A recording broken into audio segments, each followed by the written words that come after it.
السلام علیکم دوستو، موسٹ ویوڈ ٹی وی میں خوش آمدید۔ آج کی کہانی بہت دلچسپ ہے، کہانی کو اینڈ تک ضرور دیکھیے گا۔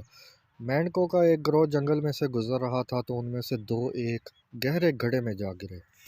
جب دوسرے مینڈکوں نے گڑھے کے گرد ہجوم کیا اور دیکھا کہ یہ کتنا گہرا ہے تو انہوں نے دونوں مینڈکوں سے کہا کہ ان کے بچنے کی اب کوئی امید باقی نہیں رہی۔ ان دونوں مینڈکوں نے دوسروں کی باتوں کو نظر انداز کرنے کا فیصلہ کیا اور وہ گڑھے سے چھلانگ لگانے کی کوشش کرنے لگے۔ ان کی کوششوں کے باوجود گڑھے کی چوٹی پر مینڈکوں کا گروہ اب بھی کہہ رہا تھا کہ انہیں ہار مان لینی چاہیے اور وہ اسے کبھی پار نہیں کر سکیں گے۔ آخر کار مینڈکوں میں سے ایک نے دوسروں کی باتوں پر دھیان دیا اور اس نے ہار مان لی اور اپنی موت کے منہ میں گر گیا۔ دوسرا مینڈک جتنی زور سے چھلانگ لگا سکتا تھا لگاتا رہا۔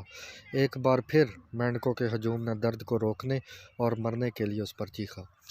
اس نے اور بھی مشکل سے چھلانگ لگائی اور آخر کار اس سے باہر آ گیا۔ جب وہ باہر نکلا تو دوسرے مینڈکوں نے کہا، کیا تم نے ہماری بات نہیں سنی تھی؟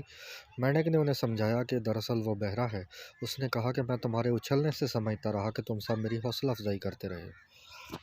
کہانی کا اخلاقی سبق: لوگوں کی باتوں کا دوسروں کی زندگیوں پر بڑا اثر ہو سکتا ہے۔ تمہاری کہی ہوئی بات کسی کی زندگی اور موت کے درمیان فرق بھی ہو سکتی ہے۔